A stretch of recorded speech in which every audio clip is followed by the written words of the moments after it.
afternoon. My name is Emaya Montgomery, and I'll be talking about beauty standards and their effects on teen girls. What are beauty standards? Beauty standards are a societal norm that defines what is considered attractive or desirable in appearance for the male gaze. Beauty standards impact teen girls specifically because they negatively influence mental health, manipulate body image, affect social relationships, and change the way teen girls see themselves. These standards can vary across cultures and historical periods. Statistics according to the National Organization for Women on Body Image shows that 35% of 13-year-olds are unhappy with their body. This number expands to 78% by the time they reach 17. 50% of teen girls are self-conscious. 26.2% reported being dissatisfied. 45.5% of teens reported considering cosmetic surgery. Majority of girls reported dissatisfaction with their body shape, and 66 expressed a desire to lose weight.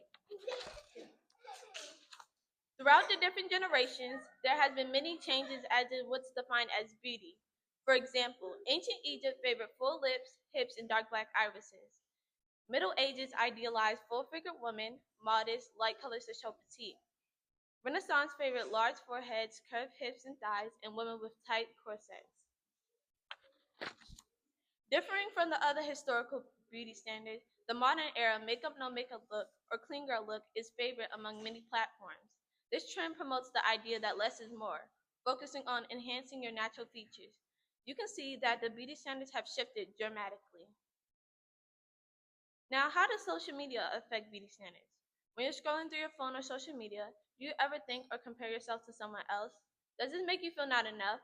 Well, social media platforms like TikTok, Instagram, Facebook, these social media platforms that we use consistently shows many photos and videos, often promoting an unrealistic beauty standards by using filters and editing. Naive teen girls look at these photos and videos and might want to resemble them. Using these filters and editing shows flawless features like smooth skin, big lips, or pretty eyes and long lashes. This can persuade others to change their appearance and may lead to cosmetic surgery and mental health issues. Now, how do celebrities influence beauty standards? Celebrities continue to set beauty standards at a high standard, especially if they have cosmetic surgeries. Today, many people get cosmetic surgeries to change their look. An example of this is Kim Kardashian and Kylie Jenner. These are people that teen girls have been looking up to, admiring, and wanting to resemble. What are the harmful effects of cosmetic surgeries? Because many teenagers view celebrities as superior, they might get influenced to get these cosmetic surgeries.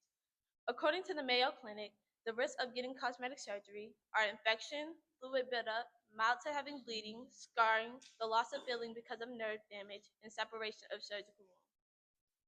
Now, beauty standards play an important role in the Catholic social teachings. Human dignity is a principle of beauty standards because human dignity is based on having self-worth, honor, and respect for oneself. And if you don't have these, you return to the superficial ideas of beauty standards. In conclusion, many teens feel the pressure to fit into unrealistic beauty standards. Social media platforms often increase this pressure. This can lead to comparing themselves to others, low self-esteem, and other mental health issues. The truth is, no one's perfect, and we should all embrace our uniqueness. Thank you.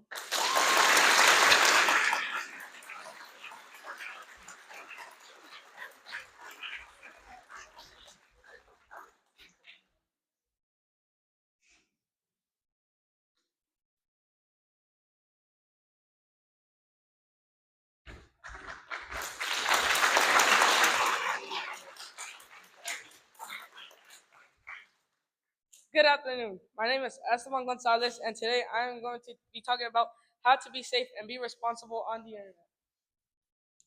Can someone tell me what this number represents? Chris.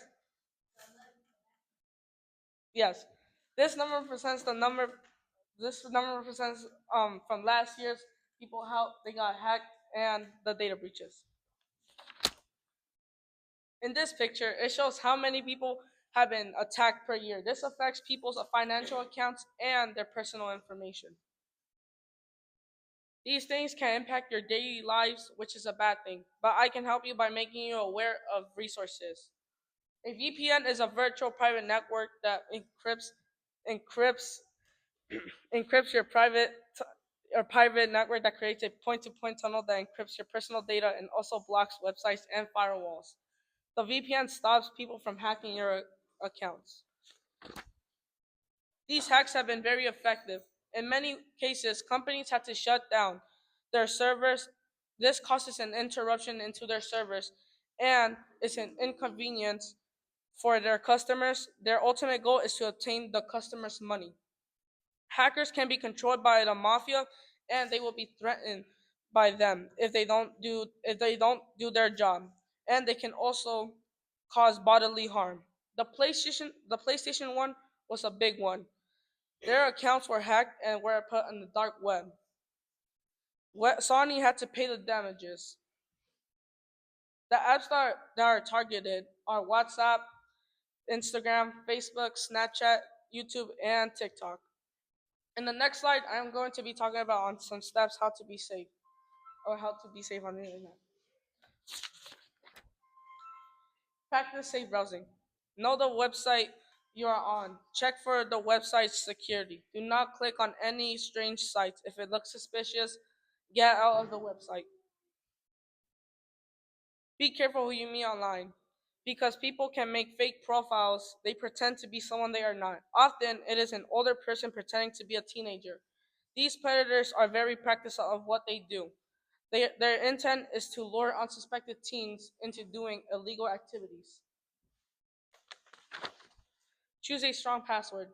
A strong password should include an uppercase letter, a lowercase letter, and a symbol. Most passwords should contain 8 or 10 characters.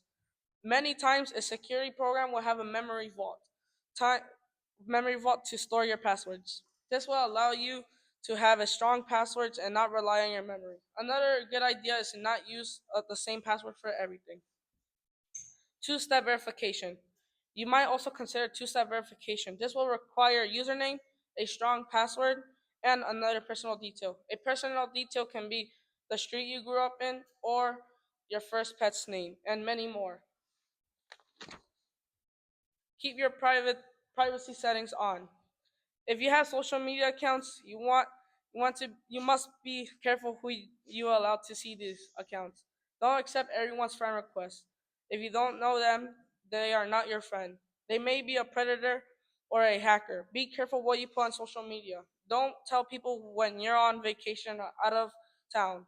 Don't put information that may lead you to your two-step verification questions. Make online purchases from secure sites. You want to make sure you're buying things from sites that are secure. You only go to the sites when you type the address. Don't click a site from an ad or an email. To know if the website is secure is that it has to have HTTPS. The S means it's secure. Also, you can look for a lock icon. If it's unlocked, you want to leave the website. But if the website has it locked, you can stay on it. The cybersecurity market is worth about $185.7 billion. This is a cost that is passed on the consumer. That means anytime you make a purchase online, there's a hidden cost on their security. Any company that has online presence has to charge you for security. This is why the cybersecurity market is worth about $185 billion business, as it is important for you to be wary on companies. These companies have tens of thousands of people relying on them to keep their information secure. Now I'm gonna be talking about a hack that happened in 2021. The T-Mobile hack was the biggest hack for T-Mobile because hackers took lots of people's information. They took credit card information and personal information. Over 76 people got their accounts hacked, and it costed T-Mobile $350 million. And they are set to give this to the people who got affected by this hack on April 2025. For my Catholic social teachings, I chose human dignity because we should all be careful on the internet and we should all care for each other, even if you don't like that person. So we should all care about each other. In conclusion, we should all be careful on the internet, but also in our daily lives. Thank you.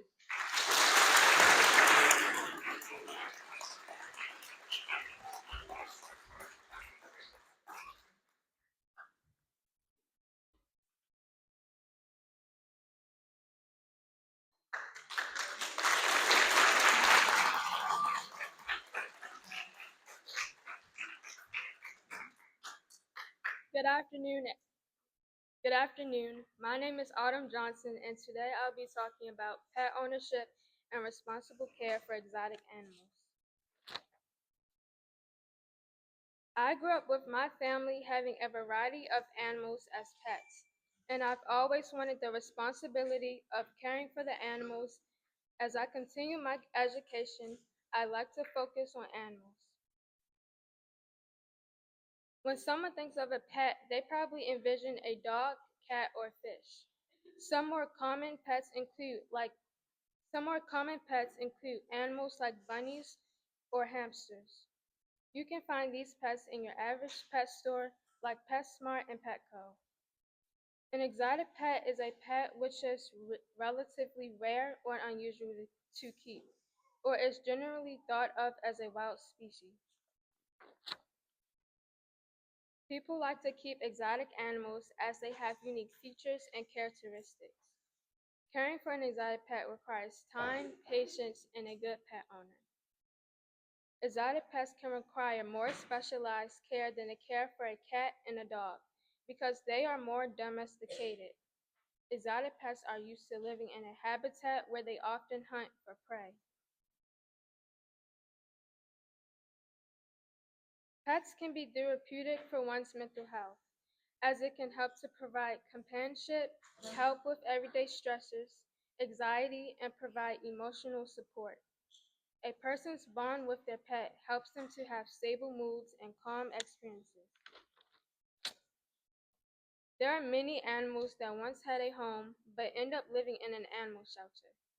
There can be many reasons to why this will happen. Some reasons are the owner is no longer able to care for the pet due to their own problems, or the owner may have passed away and there isn't anyone to take care of the pet. Some people abandon their pets, especially a dog or a cat, and the animal ends up in the shelter. I believe that everyone should treat all animals with respect, even if you don't like animals. According to Saving Grace Human Society, the number one reasons animals end up in a shelter is because of lack of community resources and underfunded shelter program opportunities. The way people see animal behavior, such as aggression, can influence their idea of animals. Many dogs, for example, can be seen as aggressive because of basic behavior that requires simple, consistent training. It is important to take responsibility for the behavior of your animal and learn how you can train them. All pets, whether they are exotic or more typical, deserve to live in a good environment. Exotic animals require very specific living conditions to meet their needs. A pet that is more for home but is similar to the one that lives in the wild can be a dog similar to a coyote. Another example of owning a pet that is similar to the animal that lives in the wild is a ocelot. Both are similar in their appearance, and they are not domesticated as a cat is and have different needs when it comes to caring for them versus a house cat. Responsible pet ownership is when a person can take the responsibility for the care and well-being of owning a pet on their own. It includes being able to have food, water, a comfortable place to sleep, the pet's specific needs, exercise, socialization, veterinary care, and physical activity. The exotic pet trade is when an animal is sold or traded that often lives in the wild and comes to live in a home. It's something that has been happening for a very long time. Some exotic pets are bred in captivity. Environmentalists often see captive breeding as a way to save wild animals from kidnapping from the pet trade. But there are a lot of other countries that allow the animal that was caught to be transported as long as there are legal documents for it. This affects the exotic pet trade in many ways.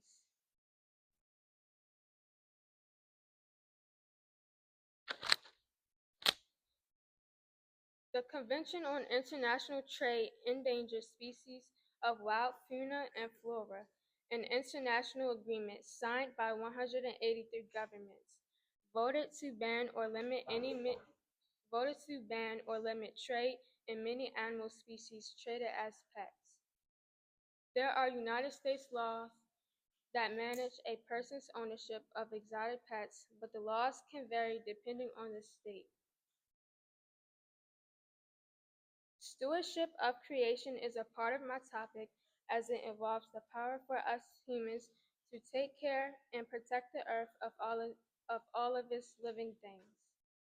Animal cruelty is something that happens all over the world. With exotic pets, it's very bad sometimes, as the pet is often captured or lured in by a trap or type of tranquilizer that makes the animal stop what it's doing so it can be caught.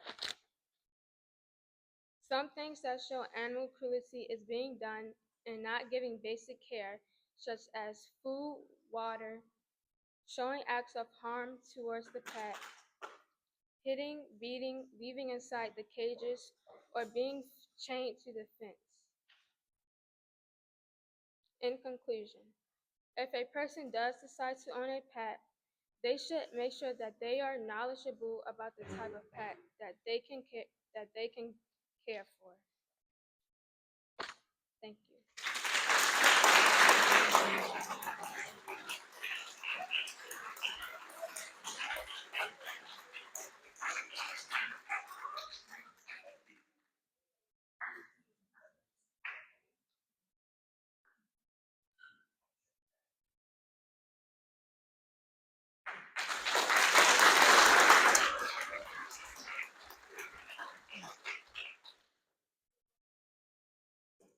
Good afternoon, everyone. My name is Kyron McCoy, and today I will be talking about the positives and negatives of video games. First, we all know the saying, too much of anything is bad for you. If you have heard of this, I want you to keep it in mind today. Now, what do you see in these images? Yes, correct. You may say that all of the kids are playing video games, which is correct. But did you notice all of the kids were sitting? Although this might seem surprising, these kids may deal with things like lower back pain, spinal pain, and more. This is all caused from sitting for long periods of time in one space. Did you notice they all seemed engaged?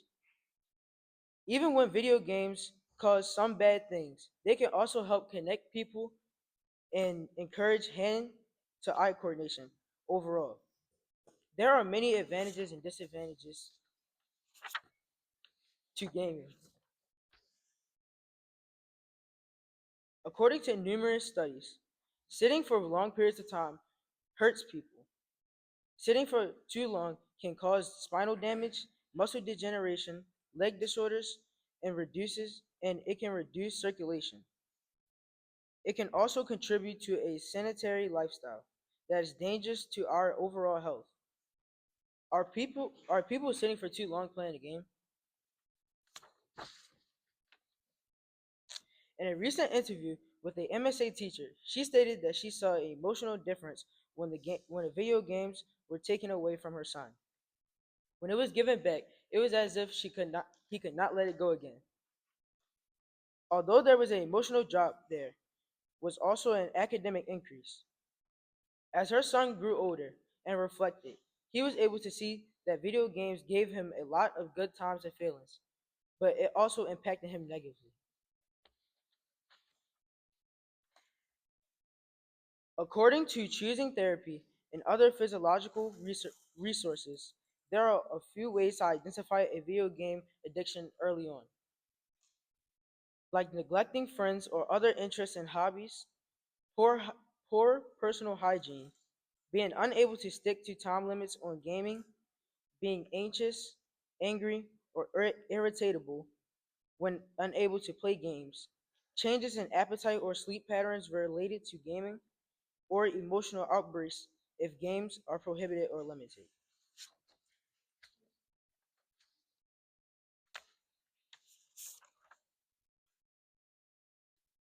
These are just some negative ways that gaming too much affects users. However, there can be an upside to video games. While non-players may feel that video games can only have a negative effect on players, it isn't always the case. The video game often improves certain brain functions. According to in a study informed by Physiological Today, researchers found that kids who routinely play video games actually had improved in memory retention scores, as you can see on here.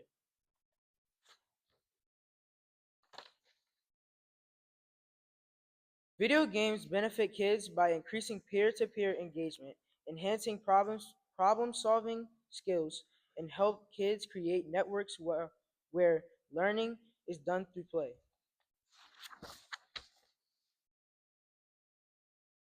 The Catholic social teaching called to family, community, and participation means that the person is not only scared but also social. How we organize our society in economics and politics, in law and policy, directly affects human dignity and the capability of individuals to grow in community.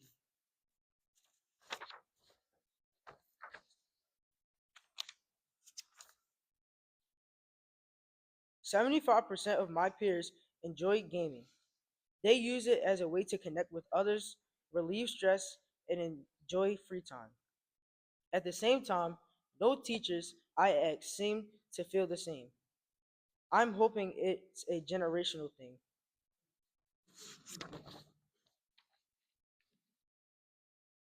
Thank you for thank you so much for listening to my speech on video games, negatives, and positives. I hope you've learned something today.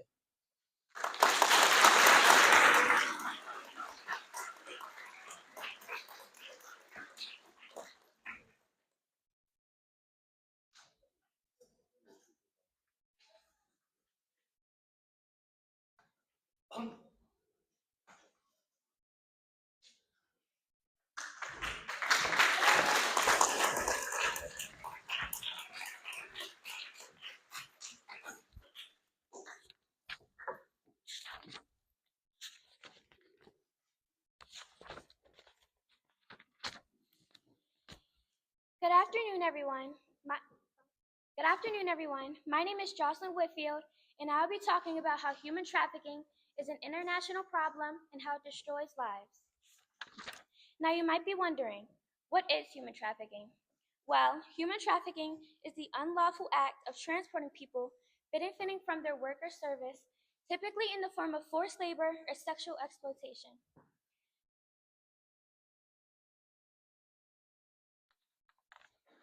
Human trafficking destroys lives, and as it increases in intensity, society needs to be more aware of the signs. Predators need to be brought to justice, and victims need retribution to reintegrate into society.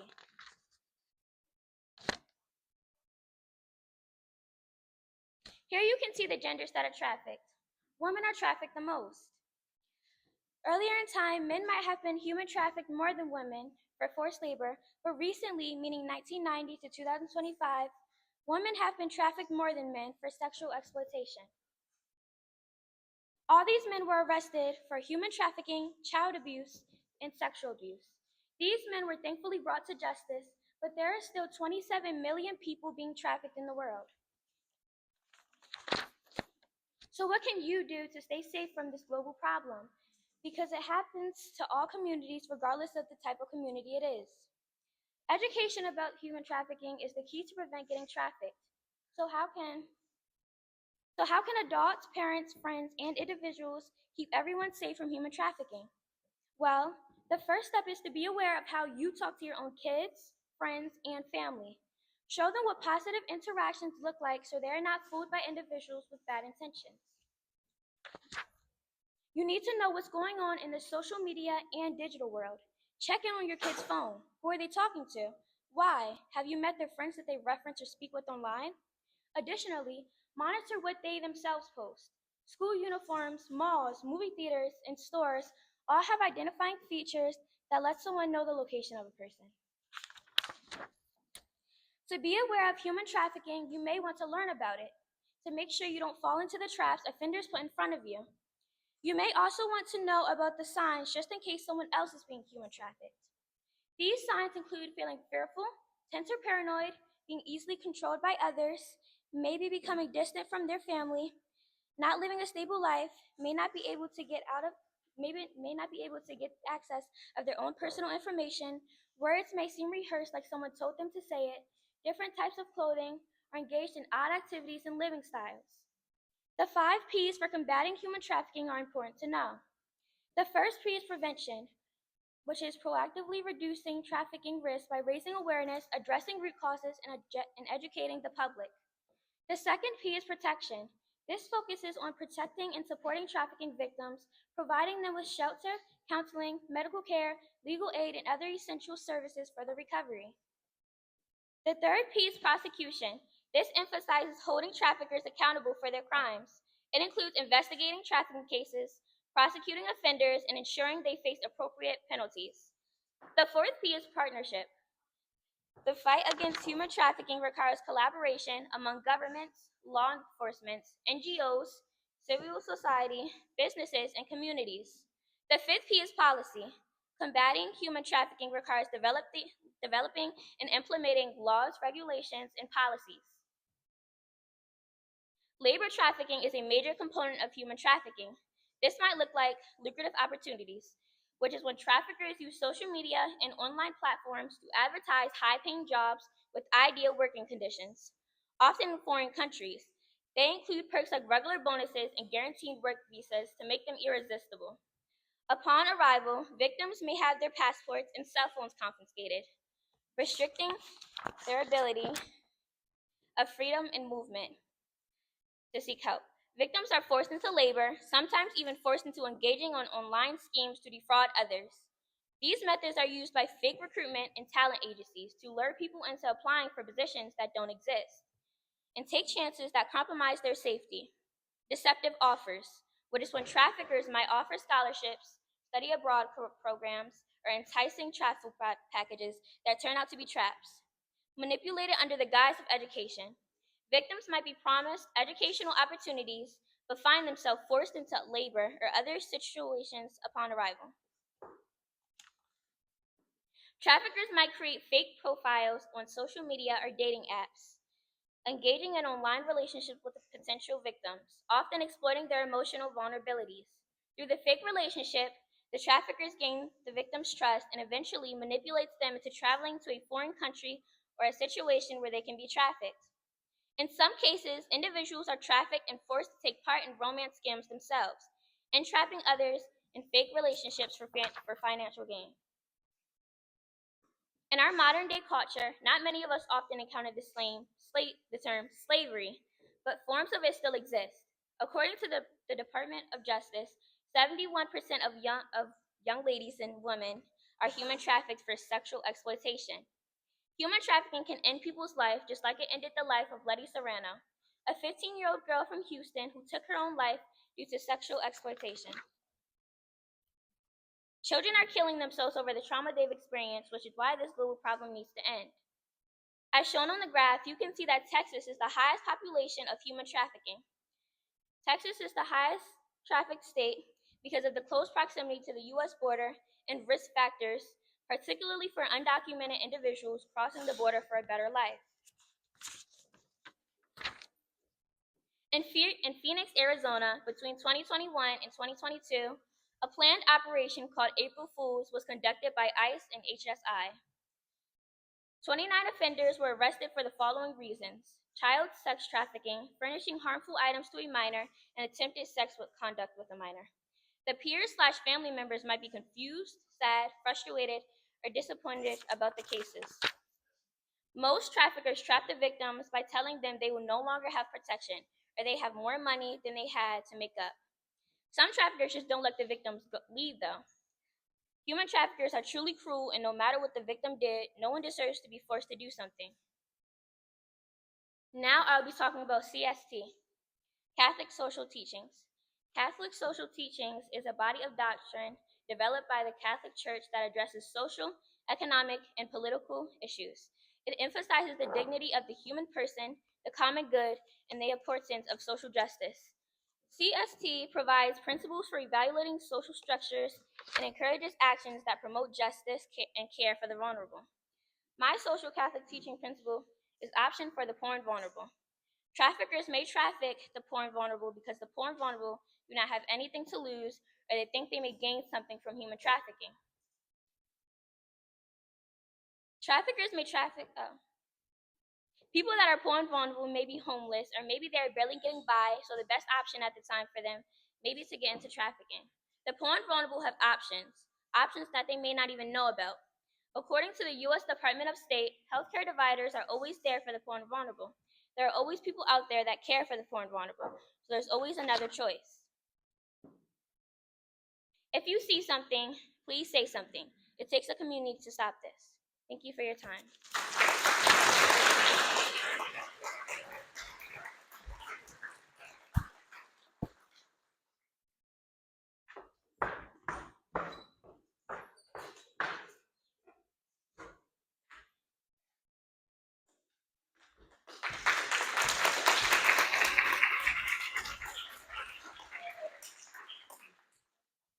Hi, my name is Damani Lawson, and today I want to talk about stereotypes and their impact on various populations. Stereotypes are particularly harmful for marginalized populations because they negatively impact self-esteem, success rates, accessibility, or superiority overall, and life overall. I picked this topic because marginalized stereotypes can perpetuate prejudice, limit opportunities for marginalized groups, and negatively impact their self-esteem and well-being. As a young black man, stereotypes impact me, my culture, and my people every day. So what are stereotypes? A stereotype is defined as a widely held but fixed or oversimplified image. There are harmless stereotypes like a tall person should play basketball, and then there are harmful stereotypes.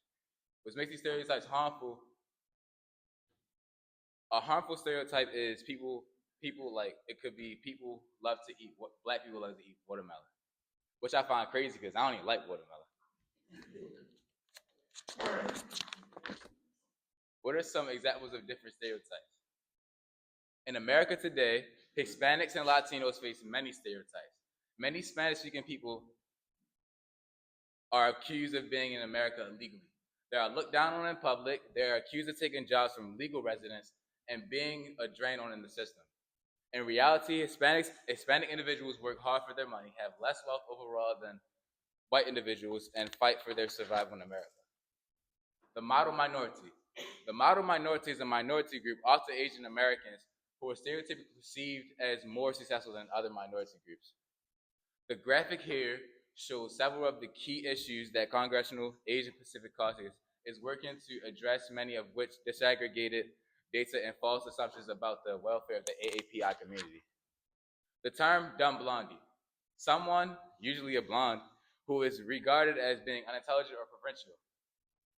The term is so ingrained in society that there was an entire movie made called Legally Blonde. In it, Ellie Woods, the blonde sorority girl, is underestimated and considered unintelligent. However, she gets into Harvard Law and ends up winning a major court case. The stereotype of dumb blondie really comes from misogyny. It's a view of a woman that is meant to keep her down and from reaching her full potential. The angry black woman stereotype. Aggressive, ill-tempered, illogical, overbearing, ignorant, and hostile without provocation. The angry black woman stereotype continues to harm black women. Take the cartoon of Serena Williams, for example. Serena Williams was penalized at the U.S. Open final on September the 8th. She received the code violation for breaking her racket and calling the umpire a thief. Australian cartoonist Mark Knight published a racist illustration of Williams that featured the same physical characteristics that blacks were made fun of in minstrel shows: big lips, heavy-set build, and nappy hair. LGBTQ stereotypes. According to Google, people who are physically, romantically, emotionally, and or spiritually attracted to other people of the same gender. An LGBTQ stereotype could be men talking with a lisp or being more softer and more emotional than most men. Stereotypes of the queer community are harmful because they reduce the person to a simple singular idea and tell the person they are wrong for it. LGBTQ people just want to live their normal lives. Stereotypes of women. According to the Australian government, women are expected to be thin and graceful. Also, according to Google, women are weak and need the help of a man to do physical tasks, which is a stereotype I do not agree with. Stereotypes of a man. According to Google, stereotypes of a man are don't be soft, emotional, or talk about your feelings. Be decisive, angry, aggressive, and always in control. And show prowess with women. In the NFL, there are two different stereotypes in the NFL or any football period. First, it was the white only position. In the NFL, well, not currently, quarterback was only a white position. People thought that the blacks were not intelligent enough to play the position. In 1933, owners secretly banned African Americans from the league until Kenny Washington and some friends reintegrated the league. What was the reason for the whites to make the blacks enslaved in the first place? Answer. European colonists and settlers in the Americas enslaved Africans primarily to meet their labor needs and extract profits from the colonies, particularly in the Americas. 42. Jackie Robinson is an inspiring figure for the baseball community and the African American community overall.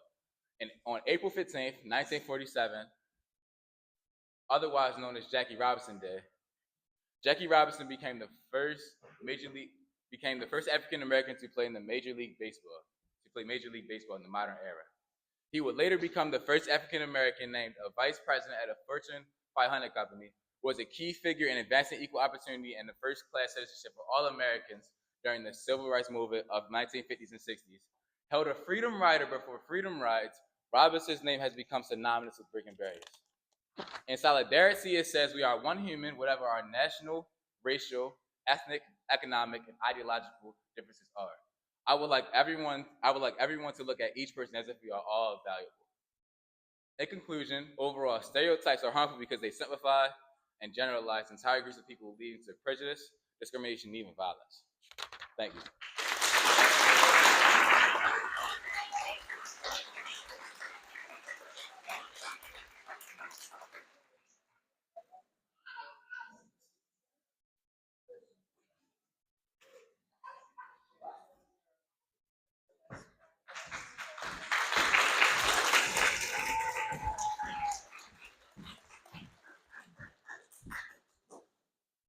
Good afternoon. My name is Enaya Harper Montgomery, and today I will be talking about Black violence in Baltimore and how it affects the people of Baltimore.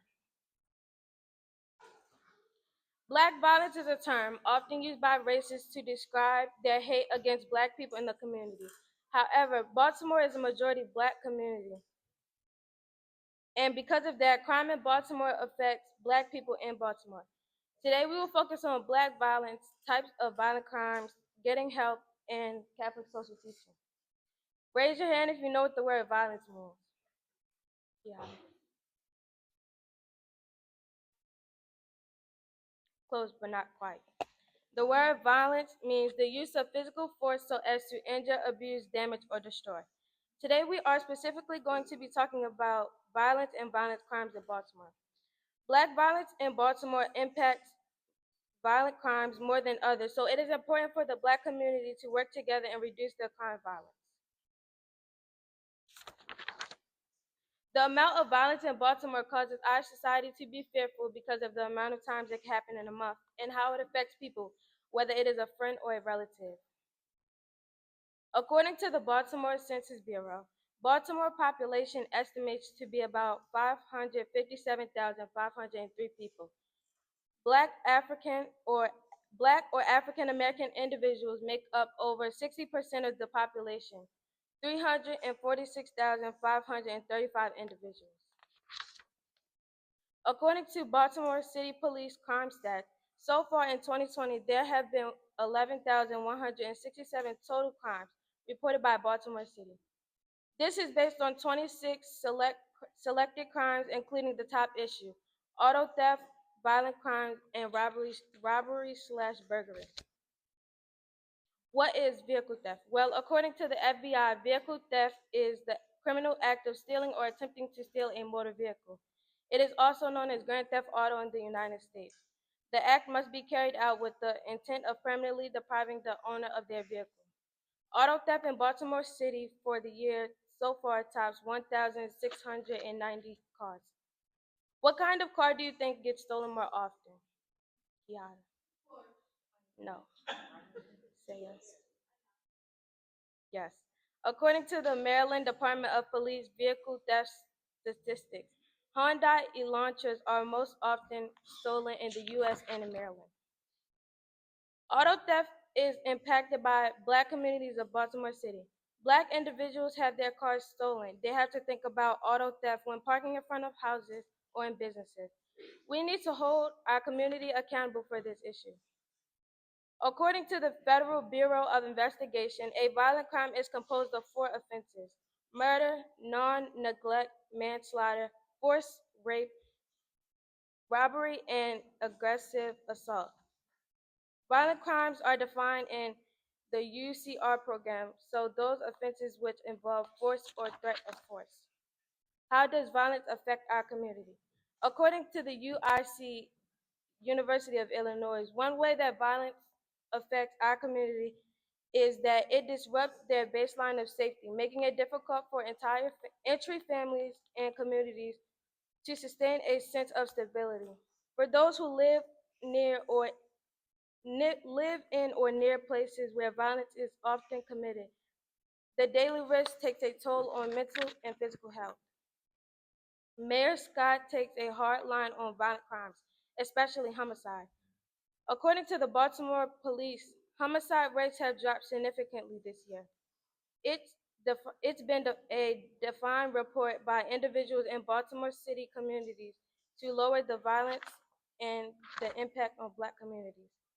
What is sexual assault? Well, according to the Merriam-Webster Dictionary, sexual assault is an illegal contact that usually involves force upon a person who is not able to give consent because of age, mental, or physical incapacity, who place an assailant, such as a doctor, in position of authority or trust. This graph shows the amount of sex offenses and rapes in Baltimore, according to Baltimore Police Department. According to the Amnesty International, gun violence is a violence committed with a firearm, such as a handgun, shotgun, or semi-automatic rifle. From 2020 to 2024, which year do you think had the most amount of gun violence, people killed, victims shot, and victims that were armed? Jocelyn. Correct. In 2020, there were 294 victims that were killed, 635 victims that were shot but survived, and 3.7K victims that were armed with rifles. There are many institutions that you can go to get help, such as Safe Streets, Everytown for Gun Safety, and Johns Hopkins Center for Violence Solution.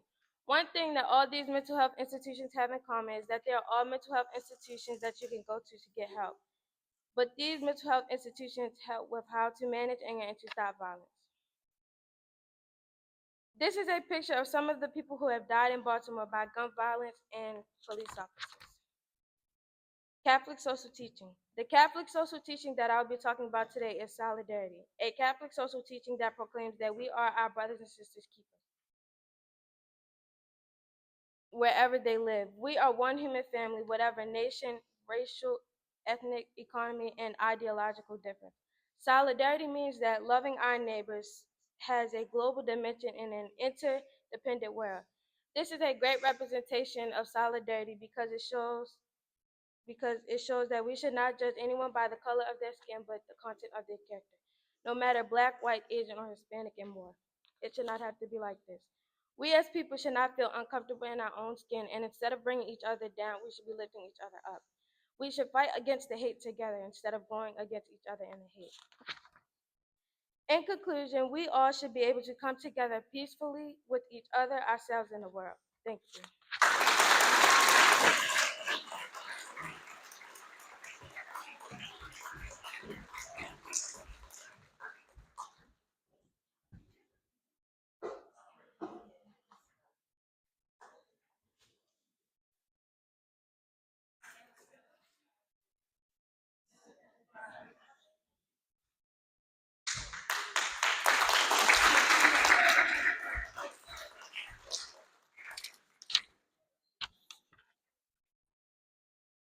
Can anyone tell me what this number represents? Jaden? Yes. This number represents the amount of cancer deaths in each state in the United States. There were 611,720 deaths last year. That's an incredible number. Cancer is not just about deaths. It's about a lot of other things like prevention, risk, treatment, and payment. My name is Ibraham Aldu, and today I'm going to talk to you about cancer in our environment and in our lifestyle. Today, I'll be explaining what cancer is, what are the risks, what are the preventions, what are the treatments, how much the treatment costs, and wrap it all up with a conclusion. First, we must define what cancer is to understand it better. Raise your hand if you believe you know the definition of cancer. Ms. Butcher? It's when cells replicate without reason or create tumors. No, not exactly. According to the National Cancer Institute, cancer is a disease in which the body cells grow uncontrollably and spread through other parts of the body. There are different types of cancer, like lung cancer, kidney cancer, and breast cancer. Cancer can affect different people and different genders. There are three main types of cancer: lung cancer, kidney cancer, and breast cancer. Lung cancer is a type of cancer that starts to grow in the lung, is the leading cause of cancer deaths worldwide. Kidney cancer develops in the kidney, forming tumors. Some symptoms are blood in the urine and high blood pressure. It is more common in African Americans, Indians, and Native people. Breast cancer forms in the cells of the breast. It is the most common cancer among women. According to the National Breast Cancer Foundation, 1 in 8 women, or approximately 30% of the U.S. population, will develop breast cancer. Lung cancer is also known as adenocarcinoma. The lungs are two spongy organs in the chest that control the breathing. People who smoke have the greatest risk of having lung cancer. Even if you never smoke, secondhand smoking is still a thing. Secondhand smoking happens when your family or friend smokes next to you daily, which forms tumors inside your lungs. African American men are about 20% more likely to get lung cancer than white men. Kidney cancer. Kidney cancer is located behind the abdominal organs with one kidney on each side. Some symptoms are blood and urine, loss of appetite, and pain in your back. Kidney cancer develops when changes in the DNA happen. Risk factors are old age, obesity, and high blood pressure. Cancer cells can still live while healthy cells die. They can still live even after treatment. Breast cancer is a disease in which malignant cancer cells form in the tissues of the breast. There are many different types of breast cancer that can affect both men and women. The average age of U.S. women diagnosed with breast cancer is 62 years old. According to the National Breast Cancer Foundation, in 2025, an estimated 316,950 new cases of invasive breast cancer will be diagnosed in women in the U.S., as well as 59,080 new cases. According to Cleveland Clinic, carcinogens are substances that may increase your risk of having cancer. Experts have identified more than 100 carcinogens. They can be physical, like ultraviolet rays, chemical, like asbestos, or biological, like infections. Simply having contact with these carcinogens doesn't mean you develop cancer. It just means you have a higher risk of developing it. It is important that we understand the risks we take when ingesting certain foods or substances or into pollution. Carcinogens increase cancer risk. Alcohol and tobacco are two main cancer risks in the United States. Cancer caused by alcohol can affect almost every part of your organs. When you consume alcohol, your body takes in a toxins which can damage your DNA and interfere with your body. This can damage several organs in your body. Smoking is directly linked to the lungs, which can give you lung cancer, but also throat cancer, mouth cancer, and bladder cancer. Smoking, both alcohol and cigarettes, have numerous carcinogenic chemicals in them. According to American Cancer Society, 611,000 people died of cancer last year.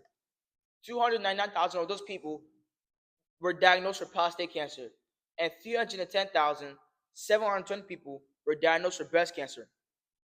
Cancer statistics from the World Health Organization has passed 20 million for the first time. Rates have now declined due to new treatment and early detection. This shows us the importance of research, prevention strategies, and healthcare. $24.5 billion was spent in the U.S. in 2024 for equipment to cure different types of cancer. Funding is directed towards equipment and research. Some treatments are radiation therapy, machines, and a scan. A portion of these studies is funded towards research into studies which are important for developing new treatments. This investment improves patient outcome from not dying and surviving from various types of cancer. There are six main ways to prevent cancer. Eat healthy.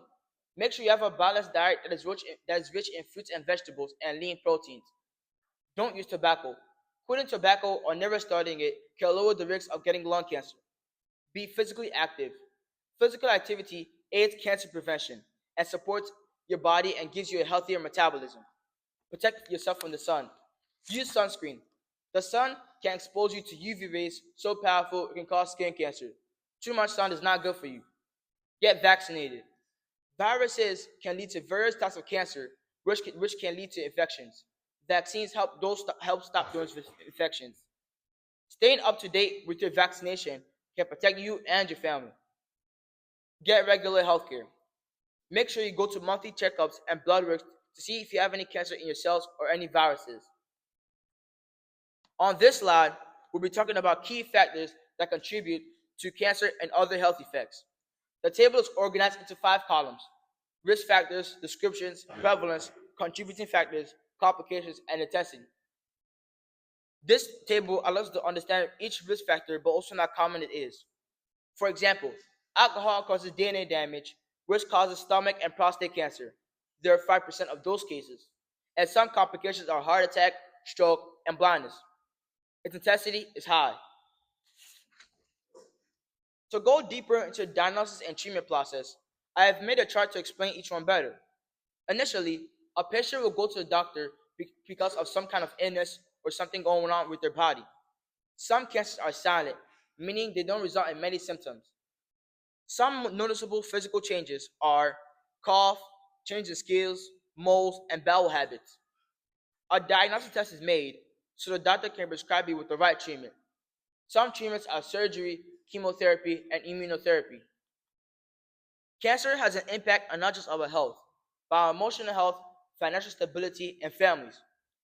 Cancer changes patients' lives, taking away what they love the most because it caused them cancer. There are several key themes that are the heart of our Catholic social tradition, but the theme that goes with my topic is life and dignity of someone's life. We must take care of everyone's life and do the best we can to save them in any situation they are in. In conclusion, cancer still remains one of the most serious diseases worldwide, affecting thousands of people each day. Lifestyle choices, early screenings, and regular checkup can save you and your family. There is continued research to cure this disease for good. These are all the websites that I used to put on my information on my slides today. I hope this slideshow gives everyone a better understanding of how to take care of themselves and stay informed about cancer. If you want to learn more about cancer, you can always look at people's TikTok, Instagram, or even Facebook about people who had cancer overcame tough challenges. My name is Ibrahim Aldu, and today I talk to you about cancer in our environment and in our lifestyle. Thank you.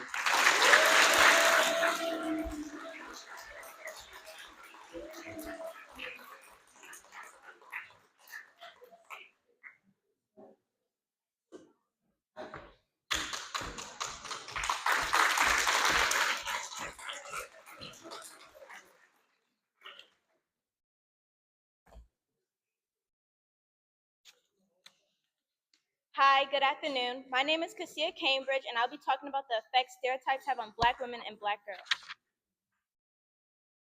The topics I'll be covering today are the stereotypes and perception of Black girls, specifically healthcare and realities facing them, Black women, and how these connect to Catholic social teachings, and what we should do with this knowledge. Black girls and Black women are often judged by unfair and accurate racially insensitive stereotypes, making it much harder to be themselves, causing them to be treated unfairly in society. The misconceptions and stereotypes impacting Black women start when they're young girls. Black girls are raised in a society that primes them to be seen as aggressive, sexual, ghetto, unkept, and masculine. In the Georgetown Law Center Poverty and Inequality study on Black girl childhood, stark statistics show that at every age of adolescence, Black girls are viewed as more adult and less innocent than their white counterparts. Another study conducted by the Georgetown University Law Center surveyed 325 adults from various racial, ethnic, and educational backgrounds, and all said Black girls need to know more about sex, need less comforting, and less protection. The Georgetown study conducted in 2013 to 2014 found that while Black girls are made up of 8% of the enrollment in schools, they're 13% of the students suspended. They're more likely to be suspended for minor violations, for disobedience, for bullying, disruptive behavior, for fighting, and yeah, that's pretty much it. The term Jezebel is often used to refer to Black women, depicting them as seductive, promiscuous, or as a minx. While Black girls are assaulted or experience sexual assault, school educators tend to make excuses saying they wanted it or she asked for it. According to the Urban Dictionary, the word grown means acting mature, no longer acting like a little kid, doing what older people do. Young girls are often told they're too grown because of the way they wear, because of what they wear, the way they talk, and the way they act.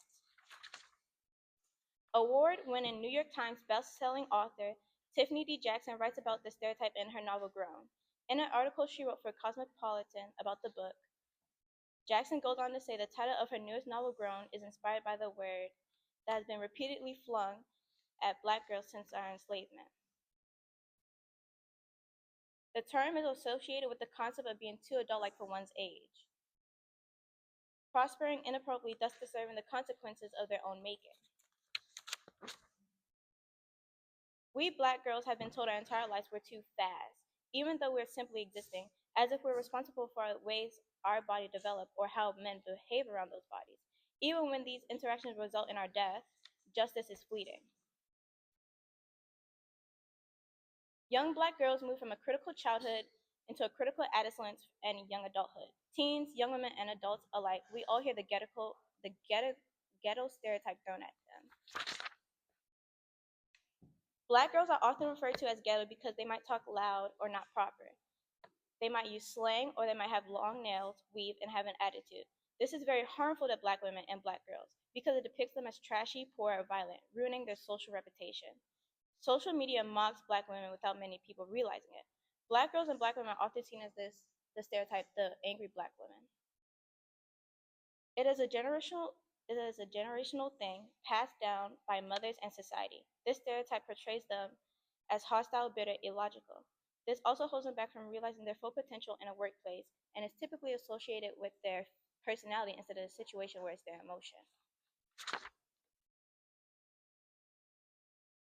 According to the Urban Dictionary, the term whitewash means when a person who is considered a minority adopts a lifestyle that is attributed to white people. The stereotype whitewash is often used to refer to Black girls who act proper or like a stereotypical white girl. When Black girls talk proper, they are considered whitewashed because they talk without slang or using AAVE. If she were to talk with slang like period or clock that and use a vocal fry, again, they're considered ghetto. Black women cannot win. If they use AAVE, they're wrong. If they utilize academic language, they're wrong. Black women are also whitewashed in media by literally being made to look whiter on magazines and in film. Their skin looks whiter to appeal a wider audience. In a TED Ed youth talk by Zoe Walker, she illustrates what kind of stereotype comes along with whitewashing. The term for this is Oreo.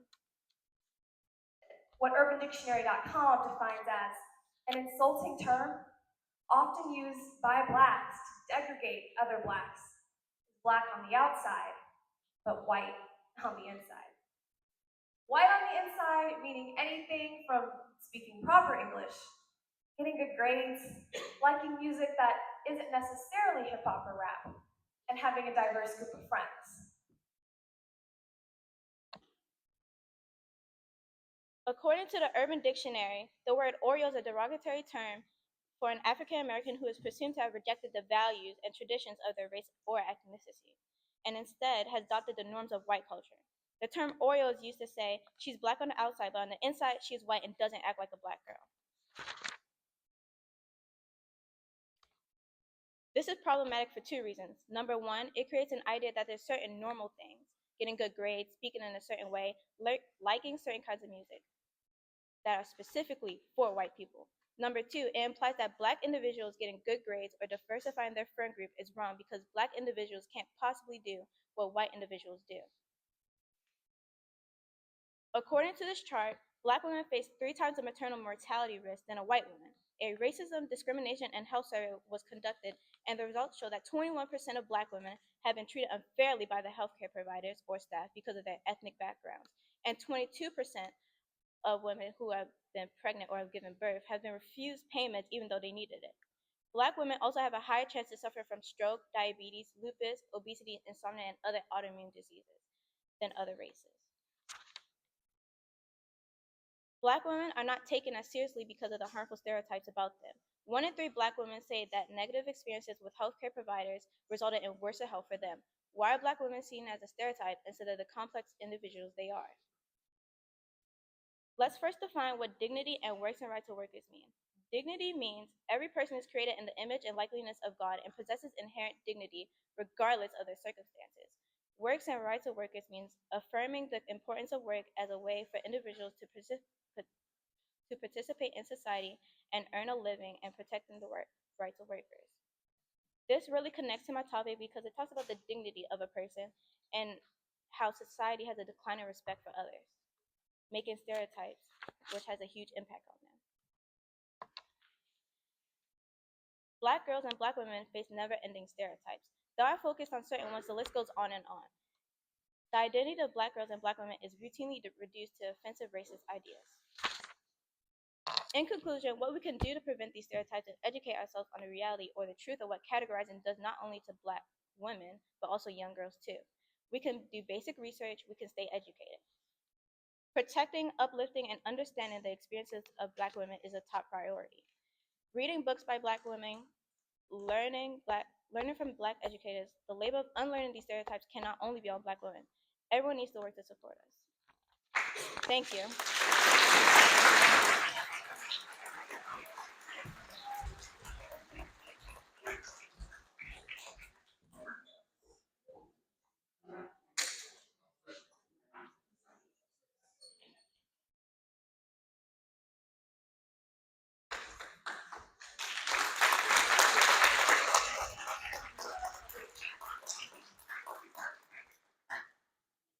Hello, my name is Isaac, and today I'll tell you a little bit about sports injuries.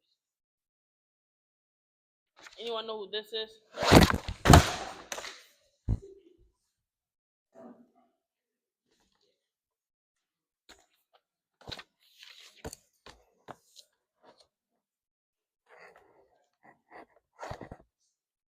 Yeah.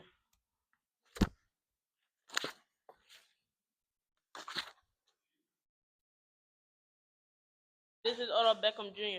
He was a wide receiver on the New York Giants at the time of his injury. He went on to play for 4 other teams. These teams are the Cleveland Browns, Los Angeles Rams, Baltimore Ravens, and the Miami Dolphins.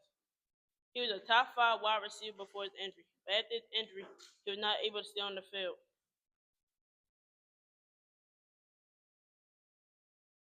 As you can see, he was a great player in his rookie season. He would have done better if he was able to finish the season. Sadly, his season was cut short due to 2 hamstring injuries. He did all of this in just 12 games. Many receivers can't do this in a full season.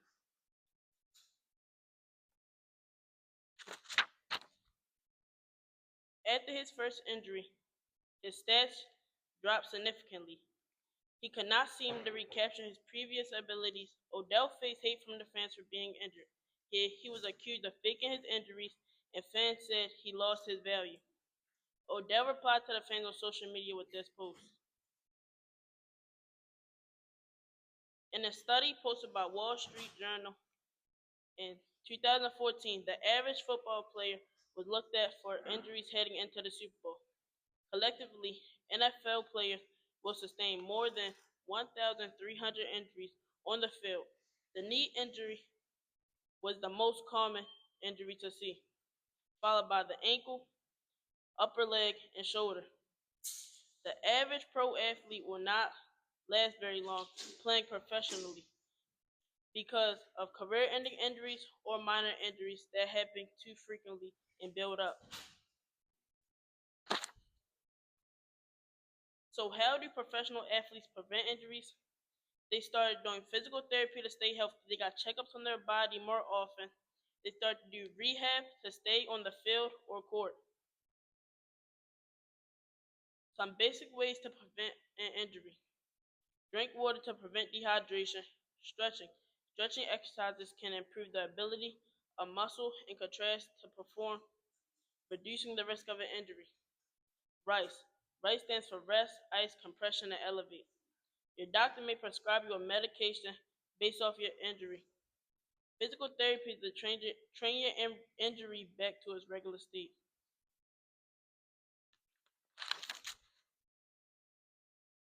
Can anybody guess what the number on the screen represents? Yes, this number represents how many players have been injured in the weight room because of not warming up, not resting, improper form, and doing more than they can handle. 61.2 per 100,000 individuals over the age of 25 get injured playing basketball annually. Other sports boost different injuries statistically. The common thing: every sport has people getting injured during play. Stages of injury recovery. During the first stage, focus on reducing pain by resting the injured area and protecting it from further harm. During the second stage, when the pain has died down, you should start restoring range of motion and flexibility. During the third stage, work on building your strength back, but don't overdo it. Research has shown athletes rush back after an injury and re-injure themselves. The seventh principle of Catholic social teaching: dignity and workers' rights and rights of workers, connect to my slides because players are getting treated unfairly after an injury and are not getting to rest fully because they are worried about being cut from the team when they return. Thank you.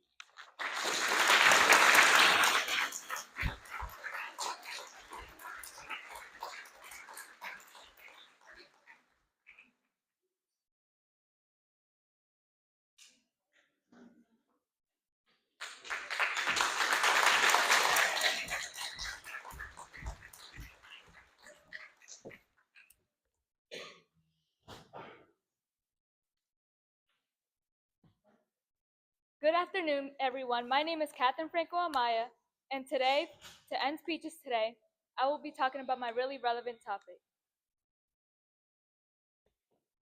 People have stood up for what is right for many years, showing that anyone can make a difference through social justice and activism. Social media has made it easier for people to be more aware and support causes. Boycotting also made a significant change in history. They help fix things. Social justice and activism matter because they help fix things, let people speak up, and make the world a better place for everyone. What is activism and social justice? Social justice means making sure that everyone is treated fairly and has the same rights no matter their race, gender, religion, or background. Social justice is important because it helps create a world where everyone feels included and is respected. Activism is when people take action to change things in the world when they see something is unfair or wrong. Activists speak up, stand up, and work hard to make life better for others. Today we see social justice and activism in many ways, such as protests, boycotts, and social media campaigns. We still face big issues like racial inequality, gender inequality, and unfair treatment for LGBTQIA+ people. These problems affect millions every day. Racial inequality happens when people are mistreated because of their race. An example would be when Black people are most likely to be arrested by the police than white people. Gender inequality means that men and women are always treated the same. The LGBTQIA community are usually untreated unfairly or even hurt because of who they are. They can face bullying, violence at home, at work, or at school. These problems affect millions. Movements of today include the Me Too, a social movement in response to sexual harassment and assault, particularly in the workspace. Women spoke about their experiences, tagging their stories as Me Too. The Black Lives Matter movement began in 2013 as a response to racial targeting and killing of Black people by law enforcement. Pride Parade celebrates the LGBTQIA community, and Free Palestine marches aim to give voice to Palestinians suffering under wartime in Israel. Immigration is often at front and center of protests and activism movements. Many people work to aid immigrants in their fights for asylum or freedom in America. Many important movements in history have helped make the world a better place. Two big movements that had a big impact on America were women's voting rights, also called the suffrage movement, which helped gain women to vote, and immigration rights. Many immigrants have faced unfair treatment because of their racial background. These movements were structured through protests, speeches, and community organizing. People accomplish many good things by standing up for what they believe in, and that makes a change. Today, we can learn from these movements. The civil rights movement helped progress the fairer treatment of African Americans. Activists like Martin Luther King and Rosa Parks helped lead protests and marches. The movement made an important change like ending segregation. The civil rights movement in the 1950s and the 1960s fought for Black Americans to have equal rights. The women's voting rights movement gave the women the right to vote and have a say in government. The United States was not the first country to allow women to vote, but it was an important step in American history. Women fought for years to have the same right as men. Women's voting rights, also called the suffrage movement, helped gain the right to vote in America in 1920. It was a big win, and activism made it happen. Immigration rights movements, such as the DREAM Act, have been important to America.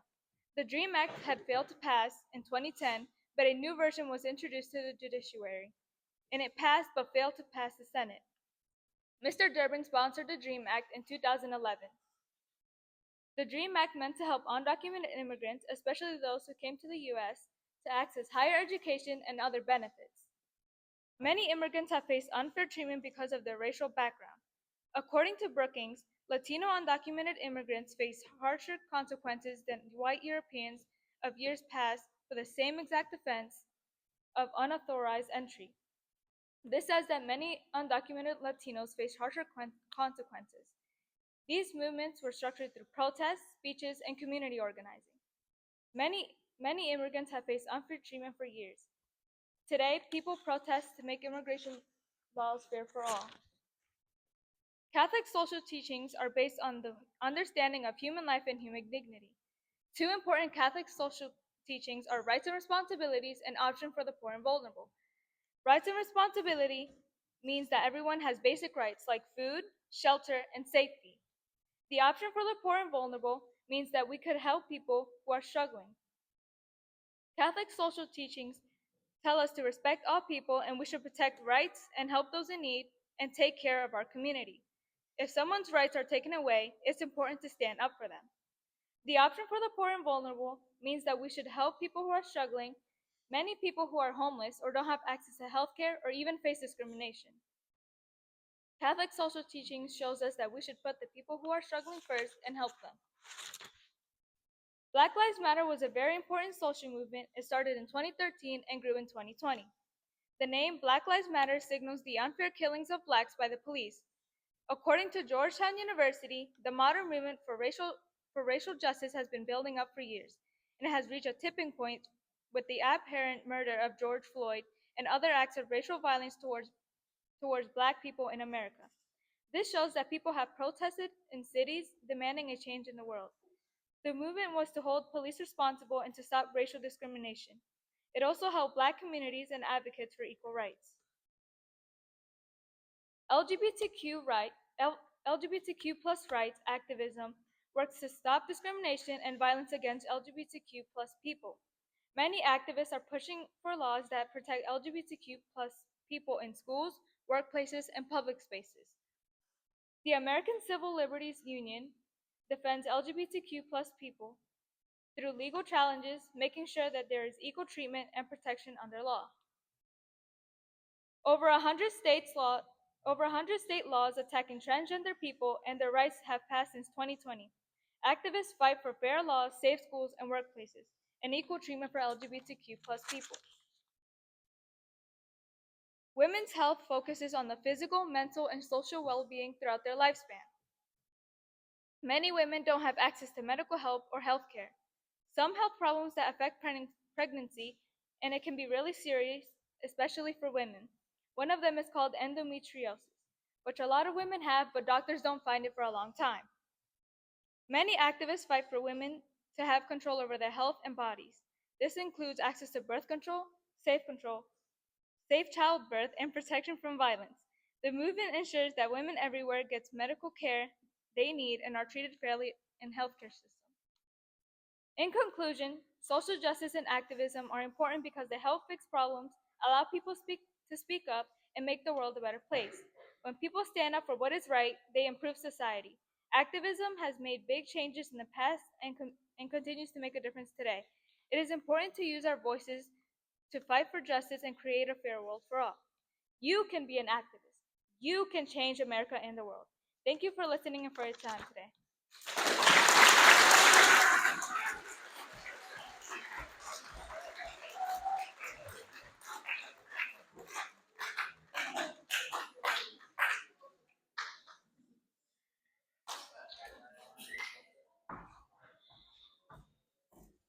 Can I have one more round of applause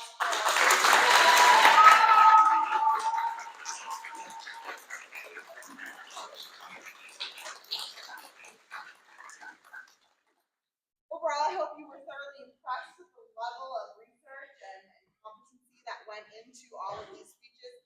I know I am infinitely proud of the eighth grade who went today. It was a hard thing to go first and be those, pioneers on the stage. And I think they all did a phenomenal job. I would like to call Dr. Sucrea to address the audience.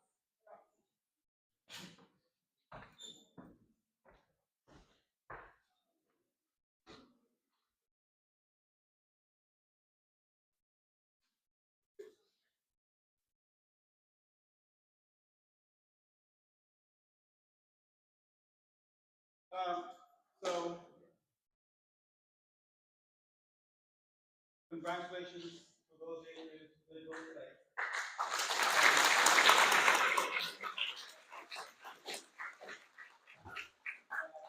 Thank you to Mr. Charles for shepherding them through this process.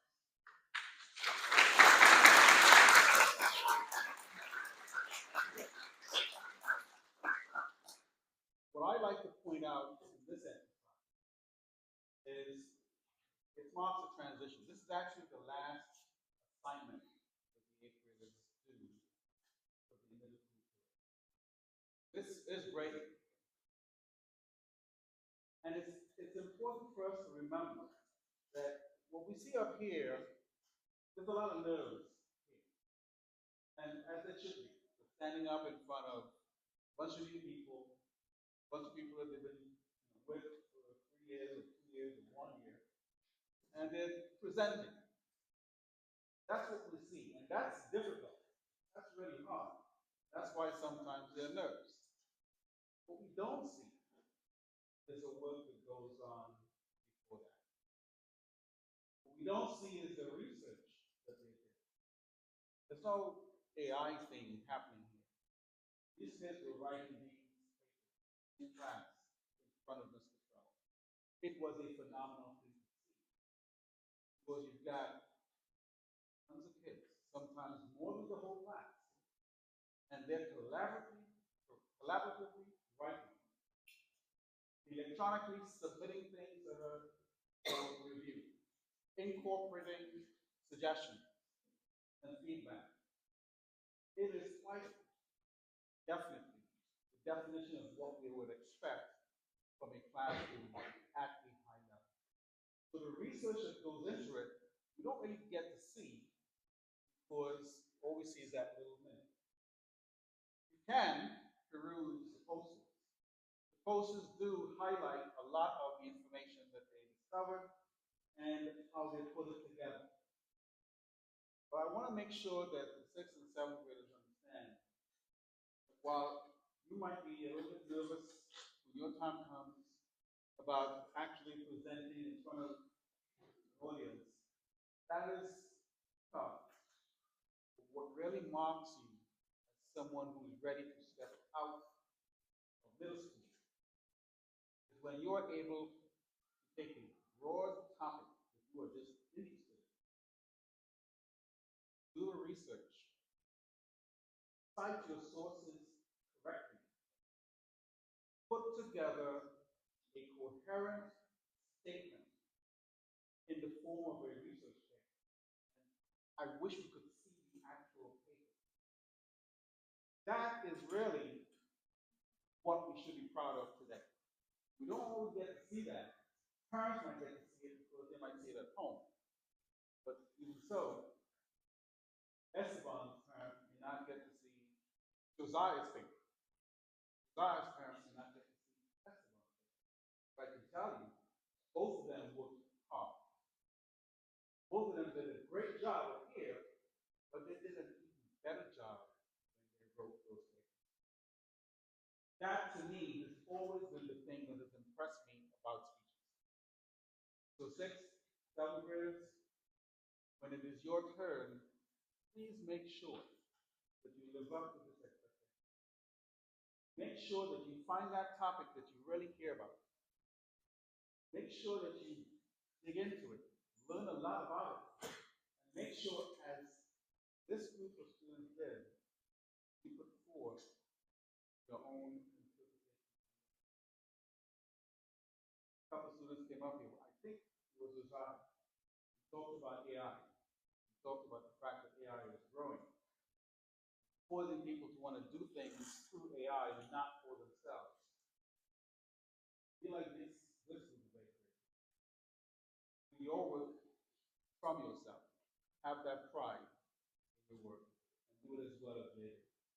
So, congratulations to the 15.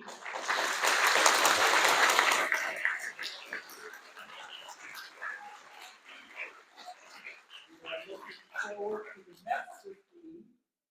And I do want to call out someone who did this last year, because anyone who stands up here and delivers that speech, does the research, ought to be recognized. We've got Enaya right in the corner.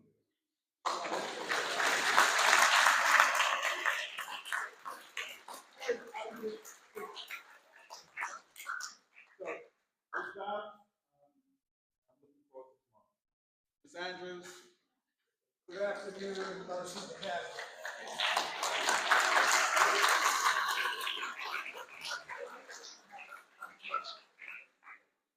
Peace be with you. Also with you. I'm very proud, lifelong educator, to be able to say a few words today to you.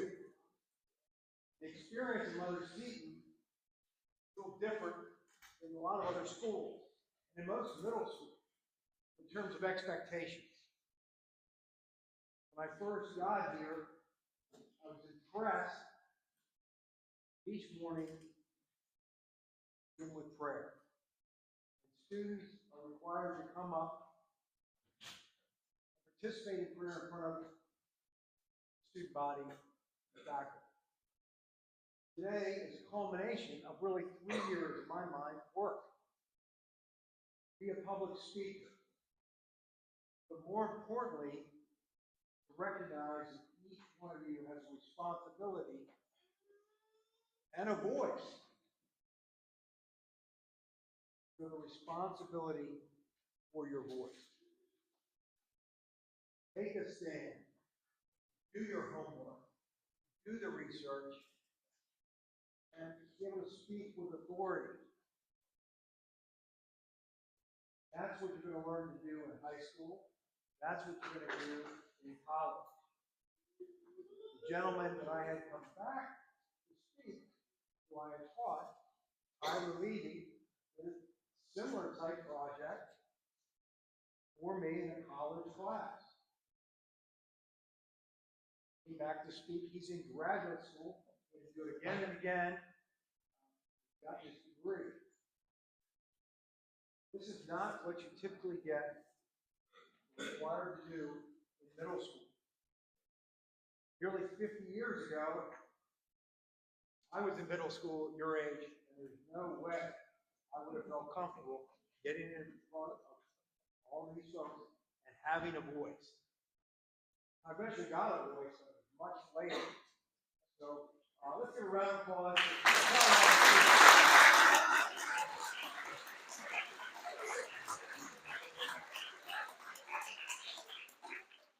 It's always new as an educator to learn some new things. So know the 6th, 7th, 8th will be back tomorrow. Let's encourage any of our guests come back tomorrow for another day.